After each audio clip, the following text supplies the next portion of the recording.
open borders, shameful abandonment, disregard for human life, the prospect of more mandates and lockdowns, and the list goes on.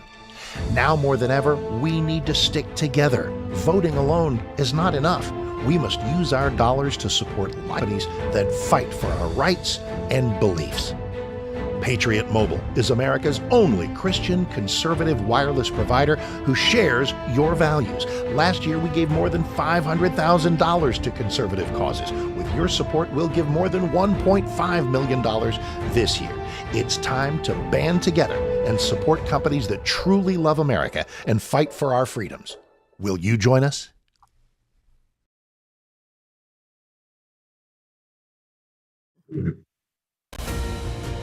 This is Kentucky's Voice Radio, covering the latest state and local issues with Tom Fallbush, Bob Scott, and Jim Waters.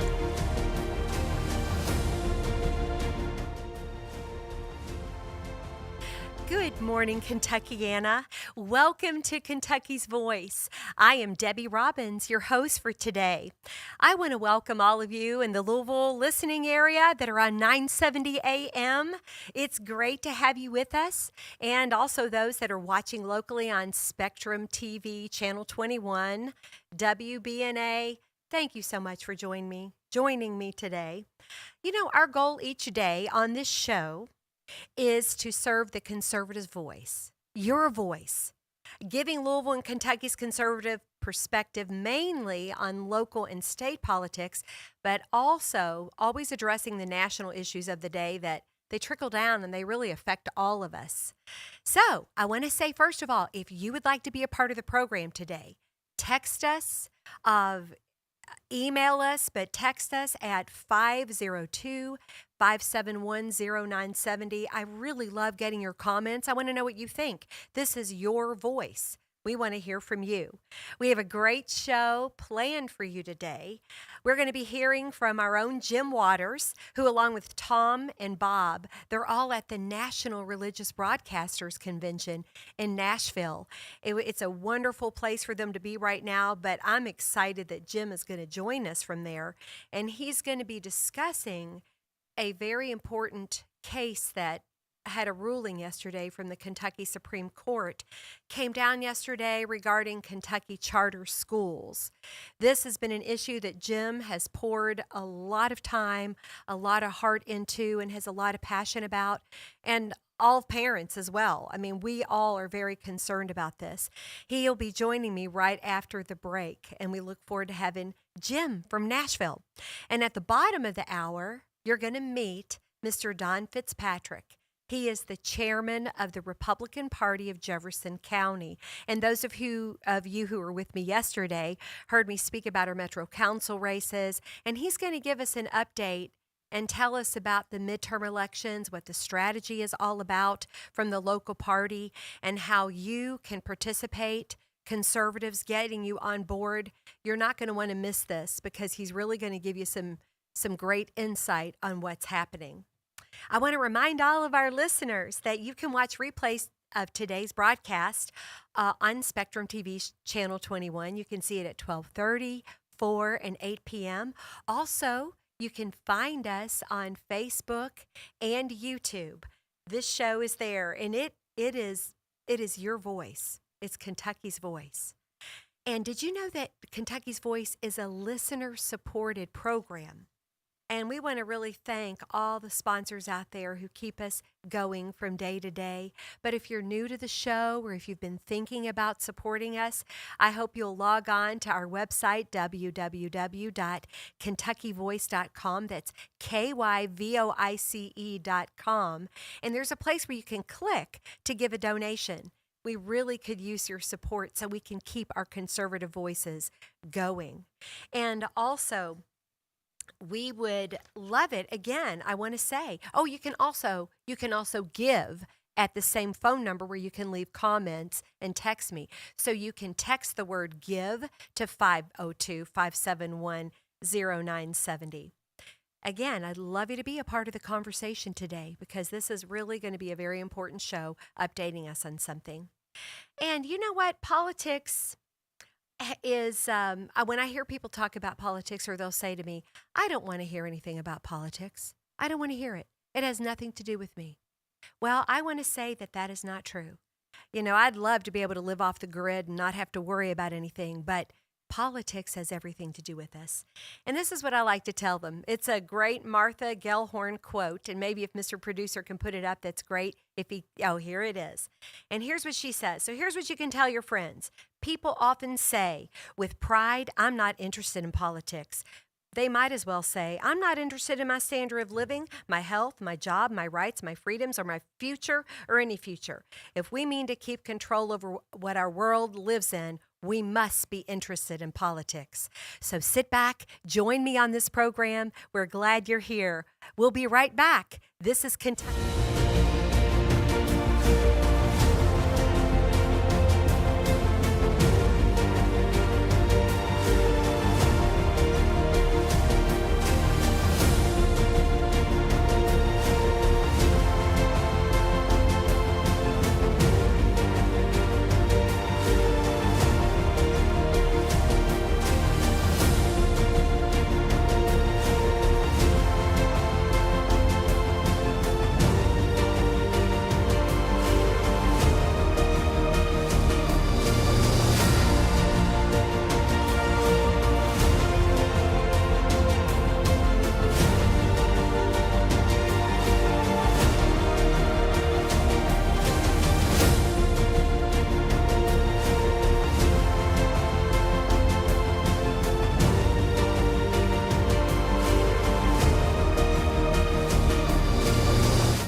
Okay, I'm not seeing it, Jim. I'm sorry. Okay, that's fine. Okay.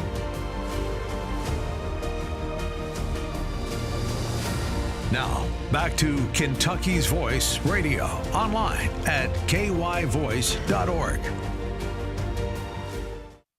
Welcome back to Kentucky's Voice. Hello, everyone.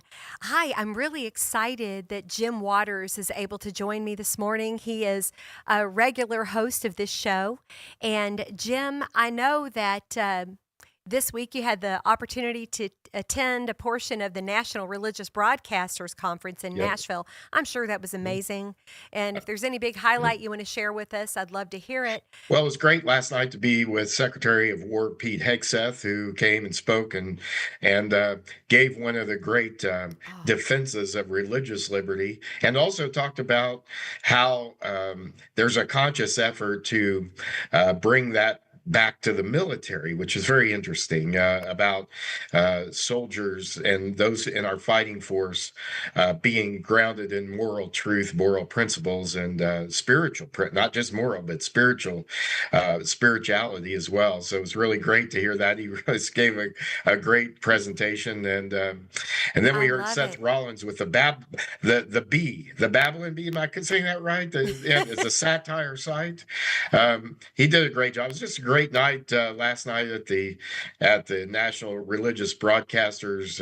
It's really an international conference of Christian communicators, and of course, this program, Kentucky's Voice, Debbie, is as you so aptly introduced it today and talked about it. But we are a Christian conservative, common sense based media outlet. By the way, you can also hear this streamed live on YouTube and Facebook. So even if you can't hear us in the Louisville area, if you're not in the Louisville area, I would encourage you to make it part of your daily habit to check us out live as we stream on YouTube and Facebook. But yeah, it was a great time, and I bet.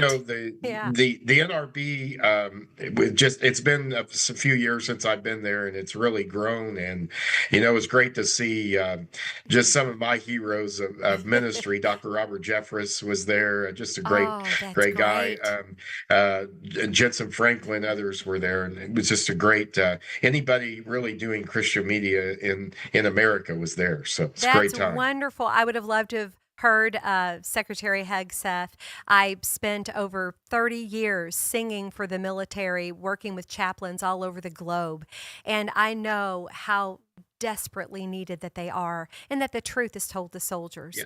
So Yeah, I and the love military, that. he talked about the chaplaincy, and Yeah, how that has been such a key, and they plan to make that a real key. So, that's great. the Trump administration, when you look at what they've actually done, and there's a lot of bombast, there's a lot of drama, but when you Hmm. look at what has actually happened here, Yeah. we have made some great strides in so Yes. many ways. And he made a great comment last night about we no longer we train our military, we no longer trans our military. Oh, what a great line. Sending the message that the days of woke ideology determining how our fighting force prepares is over. And I he love it. got a rousing ovation for that. Let me I'm just say that. sure he Great. did. I just, Yeah. oh, amazing. That's amazing. Yeah. Well, I Yeah. know that you were so concerned. You've been working in that this week, but you said, "Hey, I want to jump in on the big issue that happened in the last couple of days with the Kentucky Supreme Court coming down on the charter schools." And I know, Jim, that you've poured so much time, so much heart, passion into this issue. So I would like on this segment, would you remind us, revisit it, make everybody Yeah. familiar again, and then Yeah. hopefully we'll get to continue on and tell us what happened and maybe what we can do, what our House, our Senate can do for Kentucky. I'm just Well, going to yeah. listen. Well, no, it's great. And thank you for making some room for me here today. But this really is an issue that we followed a lot here on Kentucky's Voice, as well as, I spent 22 years with the Bluegrass Institute, much of that as Mhm. the president and CEO leading. And this was one of the issues that we just didn't quite get done while I was there. We got right to work in Kentucky. We began eliminating our personal income tax, just so many good things for our state. But let me say this in terms of the legislature has done its job. Okay. Yes. Let's make that clear here in this.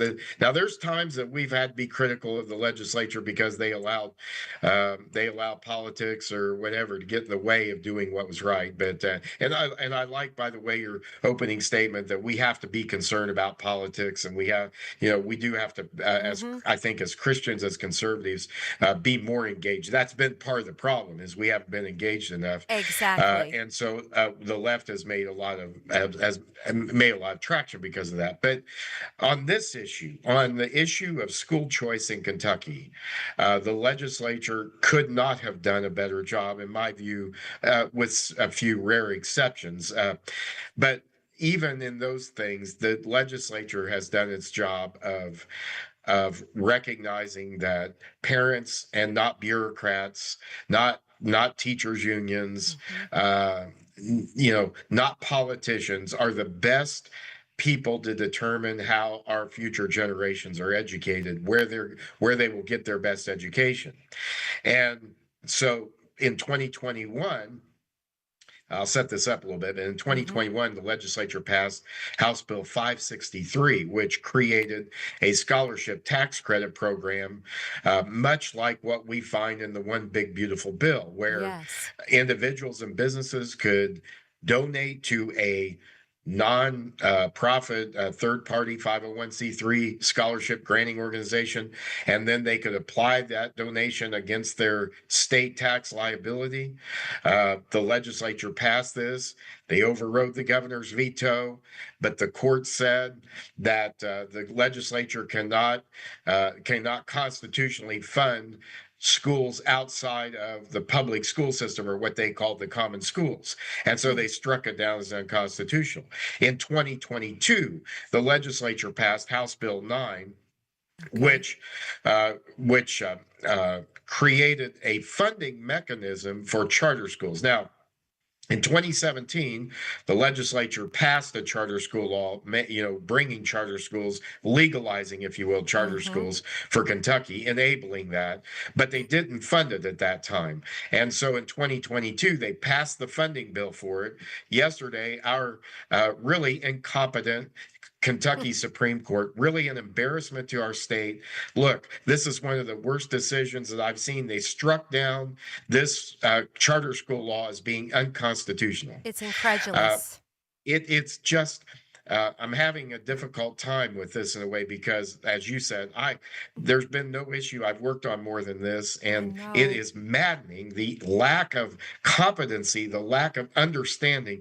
When I attended the Supreme Court hearing, I think it was in September, October, early October, I was totally unimpressed by this court. Okay, it has nothing to do with party here. It's not a part. It's the total lack of understanding about school choice in general.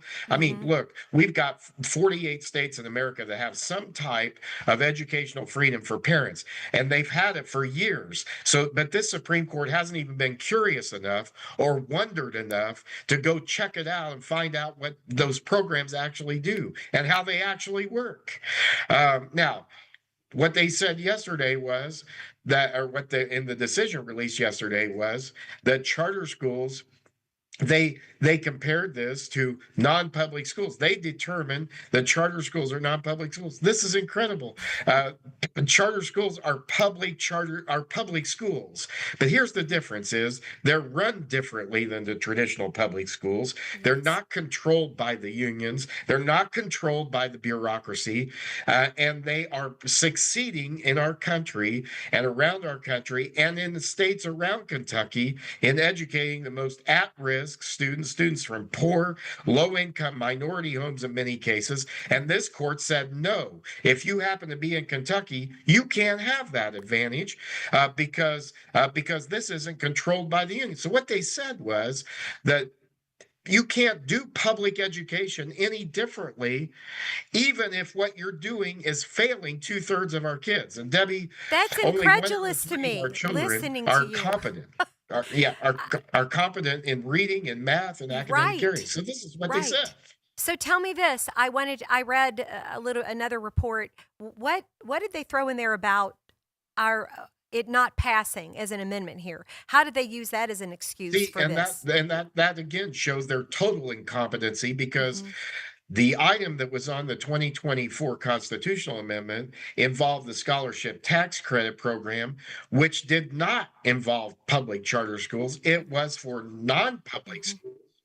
And it was apples and oranges, but they used that to give themselves what they thought would be political cover. But what it shows is how uninformed, how unprepared our Supreme Court is, just incompetent. This is a sloppy ruling. This is a ruling designed to codify and satisfy our opponents, because this argument should not have been about common schools, and we should talk about this in the next segment. What, Jim? But this argument should not have been about common schools. It should have been, is it constitutional for the legislature to fund a different kind of I know, and I'll tell you what, this is such an important issue. When we come back, I look forward to you go ahead and expanding on it, letting us know what can be done, because this is Kentucky's voice. These are our children. Thank you for everything you've done on this, and I look forward to getting into it more when we come back. We'll be right back. Are you ready to stand for truth? Kentucky is at a crossroads, and we need voices that won't back down. This is your moment to rise, speak up, and be part of a movement that's changing the narrative in the Commonwealth. Kentucky's Voice is calling on bold citizen journalists, fearless editors, and those unafraid to speak truth in the public square. Volunteer, intern, contribute. Scan the QR code or visit kyvoice.org to join the fight. This is more than media. This is your moment. You are Kentucky's voice.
something like that.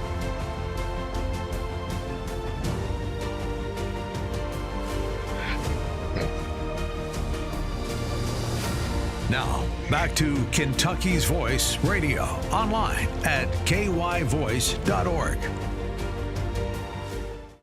Welcome back to Kentucky's Voice. I'm so happy to have Jim Waters here, who is discussing a very important, horrible decision that was delivered by our Kentucky Supreme Court yesterday. He's going to break down for us how they approached it versus how they should have, the wrong way and the right way. I'm just going to give it back to you, Jim. Go for it. Well, yeah. Well, thanks, Debbie, and please ask your questions here. But let's make sure we talk about what happened here in this case. Our Kentucky Supreme Court allowed our opponents of school choice, opponents of education freedom for parents. Let's make this clear what this is. This is they allowed them to set the parameters for this argument rather than saying we're going to look strictly at what the Constitution said and look at what this bill was and determine if it was constitutional based on that. They allowed Jim, I'm going to interrupt you real quick. When you say they allowed, I know the court allowed. The Supreme Court, They allowed, but who did they allow? Supreme Court. Who did they allow? Their attorneys or the other side? I mean, the bad. No, the Kentucky Supreme Court justices allowed our opponents, their attorneys, they're arguing this, to set the tone for this. And by that, I mean, they allowed this to decline and disintegrate into an argument about whether charter schools fit the common schools designation in the state constitution. Okay. But that is not the argument here. Okay. But that's the only way they could justify their decision. Because if they looked at the Constitution as what it says, what the Constitution said when it was ratified, remember 1898.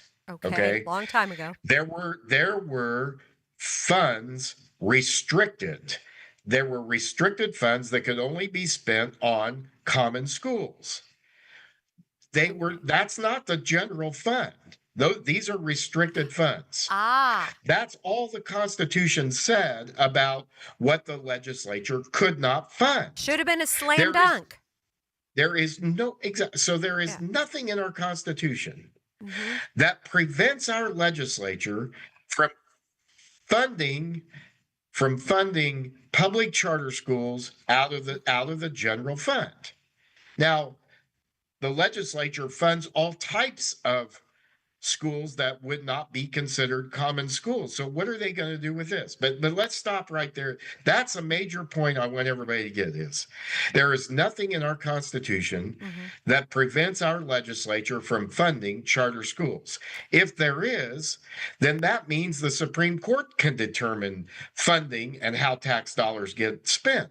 But that's not what the Constitution, that's not how we're set up constitutionally. How we're set up constitutionally is that funding decisions or what happens with taxpayer dollars, those decisions are not made by the governor. They're not made by the Supreme Court. They're made by the legislative branch of the people. That's why it's the legislature's responsibility to pass a budget, which they'll do this session.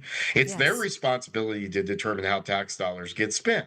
Jim, that made total sense to me, and I know it did to our listeners. We just had a listener actually text us, and here's the question. They asked, does JCPS have a form of charter schools such as manual and traditional schools? That's the question. Good question. Yeah. So let's understand what a charter school is versus what those schools are, which are magnet schools. Let me say, I'm not opposed to that. We're for all types of choices for parents. But there is a difference, and it's ironic because we allow magnet schools in the state. Did you know that magnet schools can restrict who comes into their school? They can have admission requirements based on academics, based on how students performed. And this is the big lie that was told by our governor. And, the old saying, you tell a lie big enough, long enough, there will be people who will believe it. We've seen that throughout history and with this administration. But look, they told the lie that charter schools restricts who can come to their school. The ironic thing is that no public charter school law in America America, and there are 46 of them. None of them allow charter schools to pick and choose who can come to their school based on anything, based on income, based on academic performance, based on anything. And yet we allow the Jefferson County Public Schools to have magnet schools, which restrict based often on academic performance of the past, who can come in, who can be admitted to their school. Hypocrisy in action. So exactly. yeah. Exactly. So what do we do now? To that. We're not opposed to the choices. Right. Let's make that clear. But we are opposed to this somehow or other charter schools have become politically incorrect. Since when? Around the country, Debbie, it's not been the white, we'll say, it's not been the white right-wingers who have led this fight. Not in Washington, D.C. They have a robust charter school program. Do you think that was led by Republicans? No. It was led by black, liberal, progressive Democrats. Okay. Wow. So, but here in Kentucky, the teachers unions and the bureaucracy and the educrats, they have gone to the mat to protect their territory. They want no competition because they know they are performing so poorly in our public education system. They are afraid that if parents have a choice, especially in Louisville, especially in Lexington, especially in Bowling Green, especially in Northern Kentucky, that they are going to take advantage of it, and they cannot stop it. They don't focus on improving our public education system. Instead, they are determined to keep parents from having these options that are available to parents in every other state around us. Indiana has one of the most robust school choice programs in the country. Tennessee, Missouri, Ohio, even Illinois. Take a look at Illinois and their political setup, and yet who has charter schools? Illinois. They do. Who has robust school choice programs? Illinois. So Jim, tell me this. What now? We have a couple of minutes left in our segment. What now? What are we going to do? So we can't give up. up. Now is, well, one thing that needs to happen here is, according to the court's definition of common schools, let me make this clear. We've got schools that the legislature is funding that do not fit that description, and they are being funded with the same tax dollars that we wanted charter schools to be funded with. So what are you going to do about the Kentucky School for the Deaf, or the Kentucky School for the Blind, or the Gatton Academy, or at Western Kentucky, or the Craft Academy, or these other schools that don't fit that definition? What are you going to do about that? Now, what the court is counting on is that nobody will do the politically incorrect thing or difficult thing of challenging that. They're counting on that being a political shield against their argument. But that's how sloppy their argument was, and their decision was they didn't even address that. And yet you've got these schools that don't fit this description. So it's very important. It's very important that we understand. Let me say this also. Okay. We have members of our Supreme Court in Kentucky, Justice Goodwine from Lexington, who there's an impeachment effort against her in the legislature. She received $200,000 worth of ad spending from the Jefferson County Teachers Association, the Jefferson County Union. She was openly endorsed in a nonpartisan race by Governor Andy Beshear, the all shucks, I'm just a moderate kind of guy, who vetoed legislation banning gender mutilation, of mutilating children. Right. So this is the governor. But here's the thing is, this Kentucky Supreme Court justice who ruled against school choice did so at the behest of her funders, which are the Jefferson County Teachers Union, spending $200,000 in advertising to get her elected, and the governor also spending money from his PAC as well as endorsing her. This is outrageous. I know. Well, I hope someone will come up against this. I'm wondering about our Kentucky House and Senate. Is there any way they could pass legislation even now during this session? That was my big question for you. The court said the legislature can't do anything. This is what they don't want. They know the legislature. This is wrong. This is wrong. This is not what our foundings. But I know we got just a few seconds, but let me say this. Gosh. This is not what our founders intended. They intended for the legislative branch to lead the way when it came to policy and how that's funded. So they basically overruled the people. They've overruled the people. Let me say, this Supreme Court has no right to step into the legislative territory. They have no right. This is something we're going to have to discuss further next week for sure. And wow, This is something else. So, everybody, you have a voice. This is Kentucky's Voice. Thank you so much, Jim. We'll be right Thanks. back with Don Fitzpatrick. Thank you, Jim. It's great.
Now, back to Kentucky's Voice Radio, online at kyvoice.org.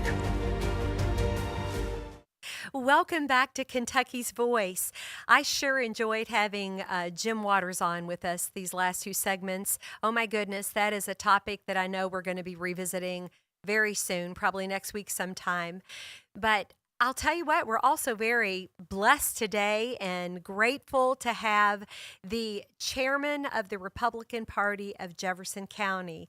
I got to know this gentleman a few years back. His name is Don Fitzpatrick. I know that he is originally from, I think, Maine, right? He'll tell me in a minute. And he's from the place where the famous Washington painting happened, and I love it. Well, from that area. But he's a great guy. He's been a CEO, a CEO or in a C-suite of companies for many years, very experienced, and has done an outstanding job leading our party in the past 5 to 6 years. So we really appreciate him being here. I've asked him to come on today to explain our strategy at Jefferson County Republican Party, because conservatives out there, Christians, conservatives, this is the party that aligns with our values. These are the people that we need to be, we're all together in this. So the party. So I would like to welcome right now Mr. Don Fitzpatrick. And hey, Don, thanks for coming out today. And as he knows too, I'm also a member of the at-large committee for Jefferson County Republican Party. And I've learned so much, and especially watching you and your leadership. And I want you to explain to the viewers how we had our strategy for 2 years ago and what we're doing now. I'm just going to hand it over to you right now, and I'll throw in some questions when they come up, but tell us all about it. All right. Well, what I'm going to do, actually, we're going to ad lib here a little bit because Debbie, we just got our new 5+3. Oh, and I'm going to great. try to show you. So if you said a couple of years ago, we actually had a strategy. Hopefully you can see that. It was our 4+3 plan. And that's our county there. That's Jefferson County, Yep, all laid there's out. Jefferson County.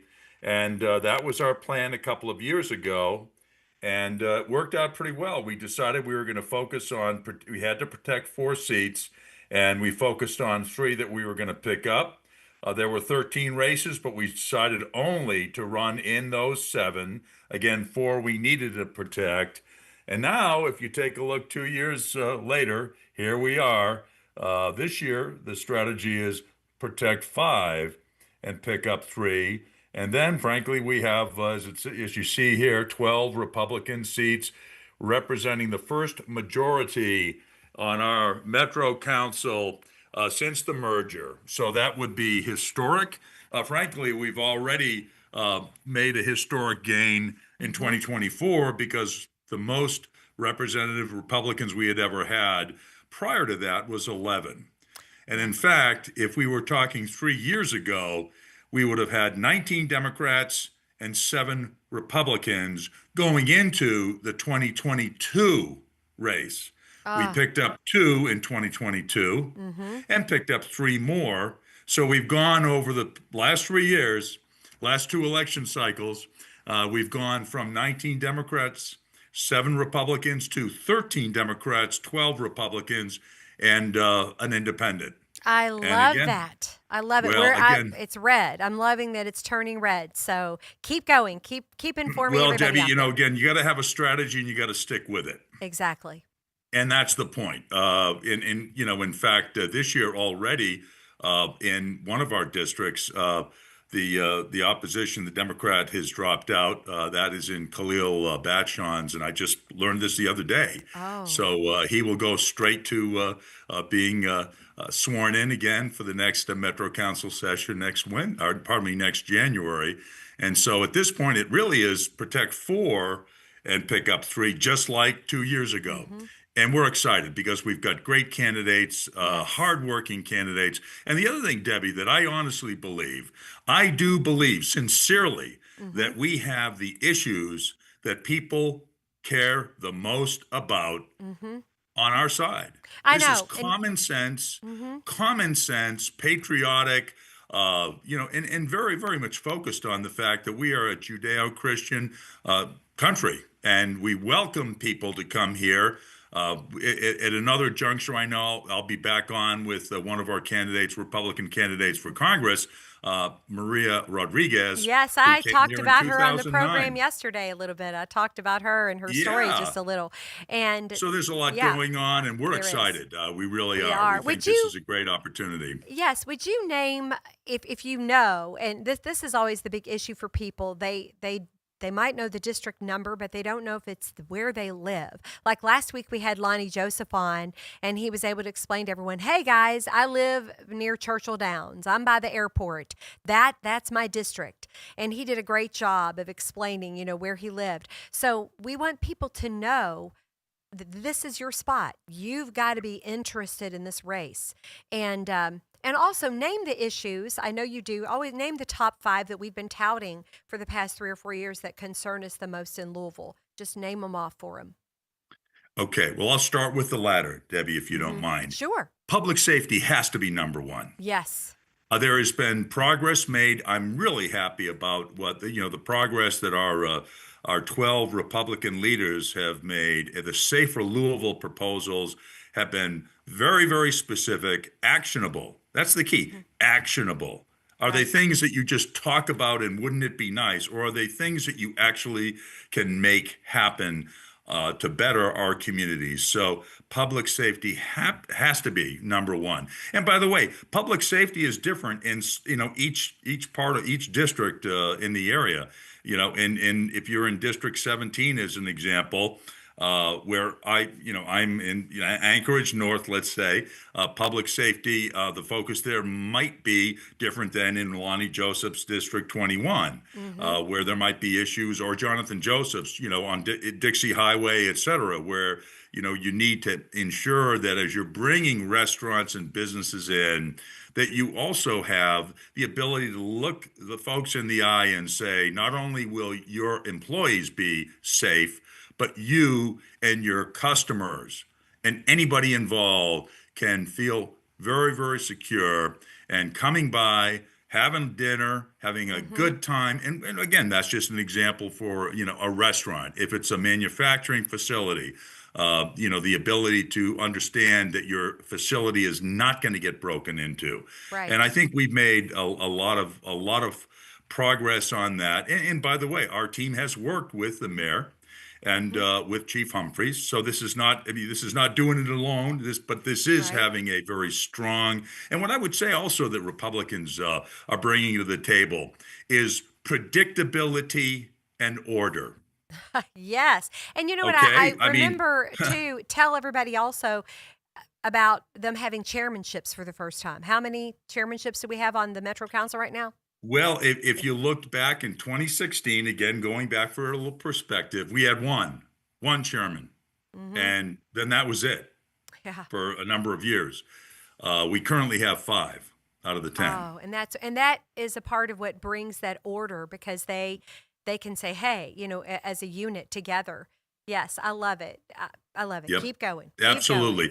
So the other thing too, but I want to emphasize that the more elected officials and those aspiring to be elected officials can say, this is what we will do upon election or upon re-election, and be clear about the objectives. And having done the homework, that those objectives are very specific to that district, that Metro Council district, and also explain how it's not just how it's going to improve this district, it's going to help our city overall. Absolutely. And I think that's where the predictability and then sticking with it, because we all need to be held accountable for different things in our lives.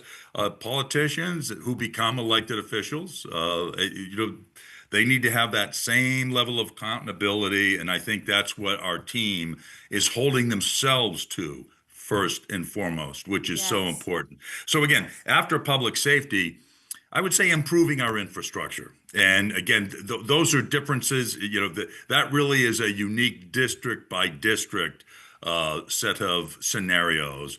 We have some districts where there's a lot of building going on, and yet the residents are saying, okay, we have no problem with some of the building, but boy, I used to be able to get to work in 15 minutes, and now it's Right. taking me 25. I'm a victim of that in my area where I live. It's just you've got to Yep.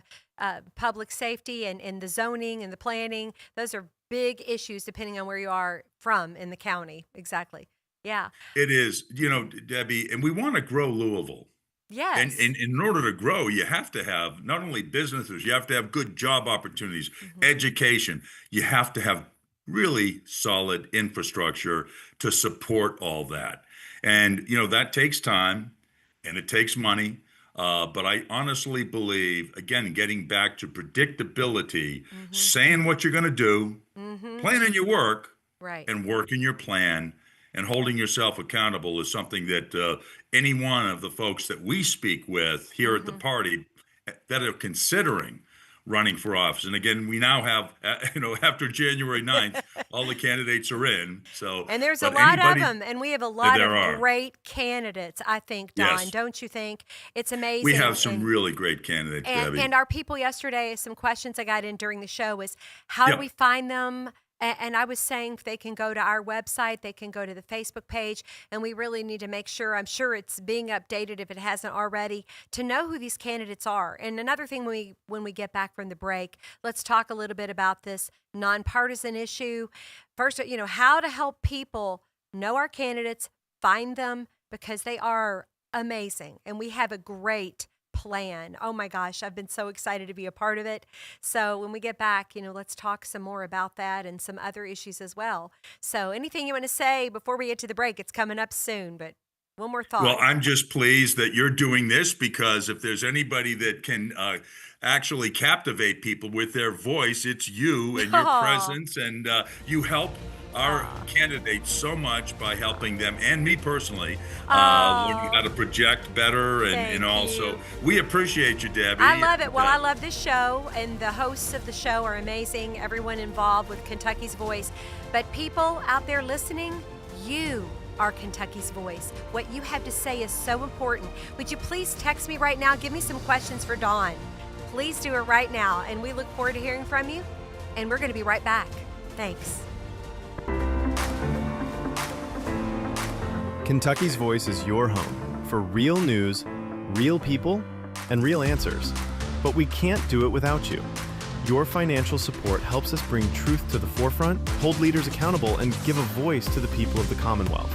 Join the fight today. Give online at kyvoice.org or text KY Voice to 53555. Every gift makes a difference. Stand with us, speak up, stay strong. You are Kentucky's voice.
Now, back to Kentucky's Voice Radio, online at kyvoice.org.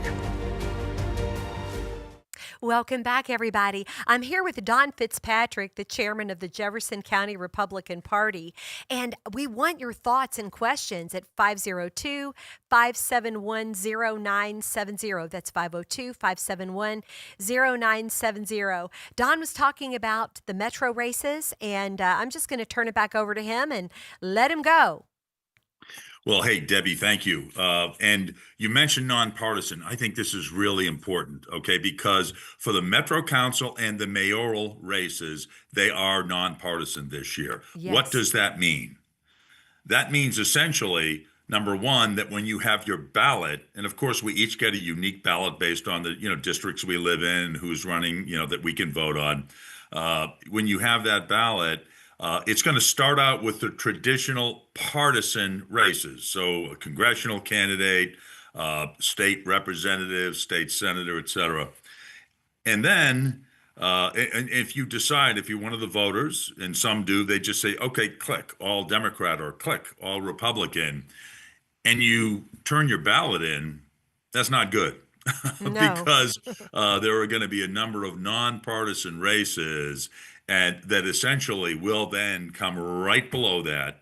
So I'm going to ask all of your listeners, please, when you get into the ballot booth, just make sure you continuing to follow down, because you will see the mayor's race. You will see the Metro Council race if you have a Metro Council race in your particular district. Not everybody because does. It's staggered every 2 years, right? Only That half is of them, right. right. It's staggered every 2 years. And last 2 years ago it was even, and this year it's odd, right? Right. So in any event, but one thing I want to point out, Debbie, is that, and I credit the county clerk's office, if you go out to the election center, there is a little, you can click on right up front. You are asked if you want to look at the candidates that have filed, but also there's an explanation of nonpartisan election Q&A.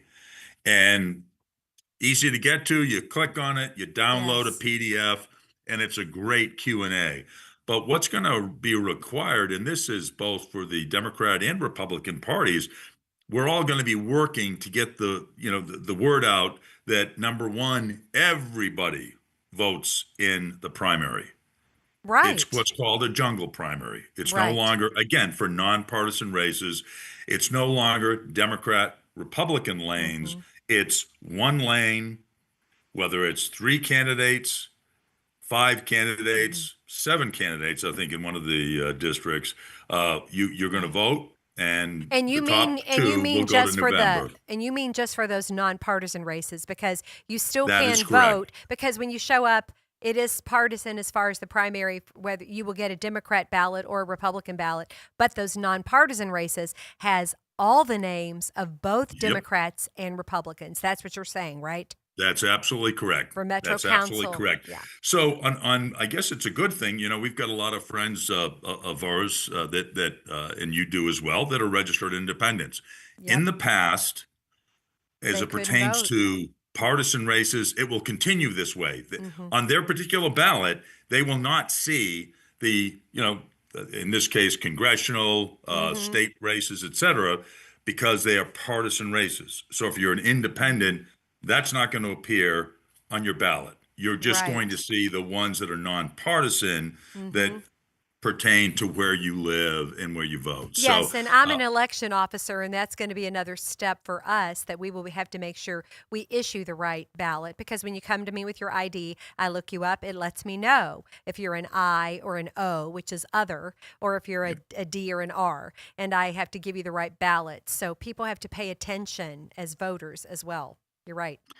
Exactly. And the good news for independents, for the Metro Council and the mayor race, you got a chance to vote. Whereas, again, in the partisan races, you wouldn't have that opportunity. So, we believe me, we'd love to have more and more people register Republican. Yes, And as you know, we're yes. working on that. And But we're in any doing event, in pretty the well, meantime, though. We're doing pretty we well are. We've been picking up statewide. share, in the last year or Hmm. so, we've been picking up share here in Jefferson County. We're very proud of that. The other thing I do want to mention, we need poll workers. You Yes. just mentioned, Debbie, you've done it in the past, and Hmm. I've done it as well. It's a great experience. You got to get up early, but you're going to spend. It's a long day. Let's face it. But it is so fulfilling to be part of that process in this It's manner. great. I certainly have enjoyed it when I've done it. I know you've done it for a I've long done it time. for over 20 years. It's Yep. amazing. Yep, it's Yep. So great. please, we need poll workers. And I'm going to say specifically right now, we need Republican poll workers. Hmm. 2 years ago was the first time we had Republican poll workers in every single polling location. And that was huge. And it's I not mean, that we're lazy 1,130. people. It's just Yep. Republicans are always so busy that just the way we think, people they think, "Oh, that's a lot to give up," but it's so worth it. And I wanted to It say is. again, I wanted to throw out real because our time it always runs out so fast. But I want to say, people can. Will you let them know that they can go to our Facebook page or our website, and we're going to have all of the candidates listed there, all of our Republicans, and then they can Google them, look them up, their Facebook pages to get their backgrounds, their bios, so they know whom they can choose from, and participate in events. I had a big segment on that yesterday on how to participate. But then also, I want you to let us know this is so critical. This is absolutely the most important, what we've been talking about, but also our Senate race. What's coming up with that? What other events are coming up that people can know about and look forward to? And anything else you want to say on how they can help or be involved? Putting it back in your Well, hands. again, Debbie, I'll reinforce. We'd love to have you work the polls if you've done it before, Hmm. because heck, again, 2 years ago we had a full contingent of 1,100 plus people that were Republicans, so we didn't have to combine things, et cetera.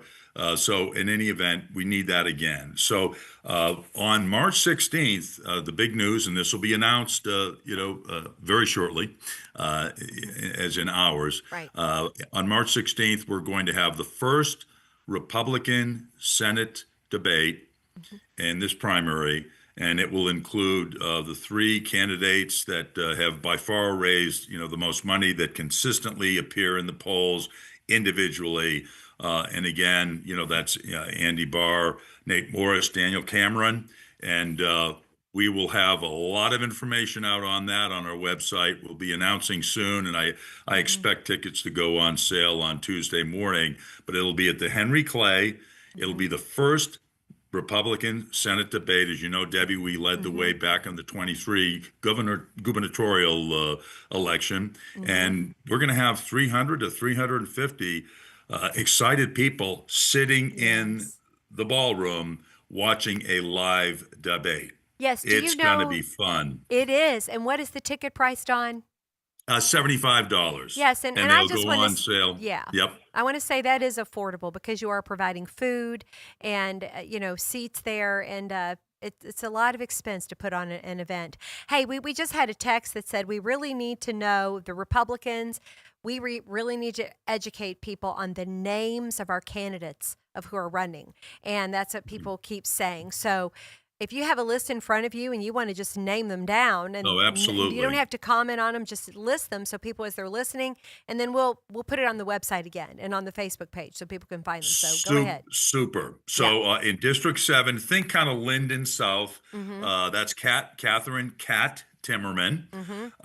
In District 11, Kevin Kramer is defending that seat. By the way, Kevin last year was elected to be the head of the National League of Cities. Quite an honor. But He's a fantastic guy. Fantastic guy. And again, he's the chair of the budget committee, to your point earlier about committee chairman steps. Very important. So Kevin is running in District 11 to defend that seat. We have Dan Syme Jr. in District 13. And also in District 17, we've got it is a Democrat-held seat. This is one of the three we're going after, and our candidate is Nancy Lynn Walters.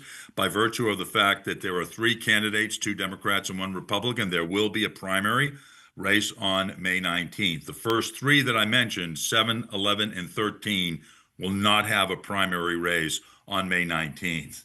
Then we go to 19. We have 2 Republicans running. Actually, the Democrat recently dropped out, and that's Councilman Anthony Piagentini and Alex Faria, who's very active in the Republican Party and one of our, one of the leaders in the Cuban community. And then in 21, that's a busy one. We've got where Republicans are involved. We have Lonnie Joseph, who is going up against 3 candidates, including the Democrat incumbent Betsy Rui, and then 23, and there will be a primary for that. And then in 23, there are 2 Republicans and 1 Democrat. Jeff Hudson is our Republican incumbent, and Jeff is, I'll tell you, I think he's already knocked a few thousand doors. Jeff is, boy, they're all hard workers, but Jeff really delivers. He is out there knocking on doors aggressively. He's done a great job for us as well. Hey, quick question. And then Khalil Batchon does not have in 25 a competitor because that person dropped out. Hey, Don, quick question. Where there's 4 people, do they take the top 2? Do they take the top 1? Because it looks like there could be a tie. What happens? It's always the top 2. Okay. And where there is oh, that's not right, because it's primary nonpartisan. race, Yeah, it's exactly. nonpartisan. Yeah, okay. Yep. Right. There we go. 2 of them will come out of the jungle primary. Okay, Debbie. got you. There. So- Okay, it's hard to wrap our head around it because it's new. So, all right. It is. Yes. Now, how about for Congress and mayor? Who's running? Even though we just have about a minute and a half left, so who's running?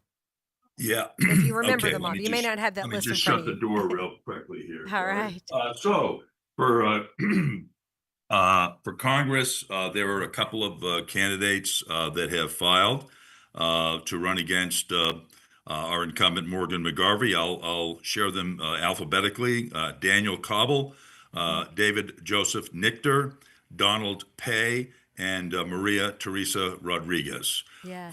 They will have a primary mayor? on May 19th. Yes, they'll have a mayor. Who are the mayoral candidates? We have a minute left.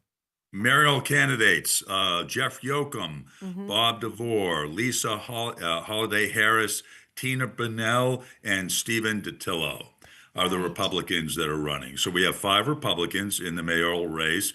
And again, similar to Metro Council, they will come out. 2 of them, 2 candidates will come out and then continue on to November. And Morgan McGarvey's on that race again. So again, it's just hard to wrap our head around it because it's nonpartisan. Yeah, we're down again, to 30, Craig Greenberg is defending his mayoral Yes, situation. right. Oh, I forgot. And then That's right. Morgan I'm is sorry, I mixed defending it. the Right. congressional district. Right. Oh my goodness. Don, we cannot thank you enough. This is so valuable. You've got to come back, you promise? And we're going to bring some other candidates on with you. And we really appreciate you being here. Now, Kentucky, again, this show is for you. This is Kentucky's Voice. We love hearing from you. It's wonderful to be with you today. Thank you so much. We'll see you next week. Have a great weekend. God bless.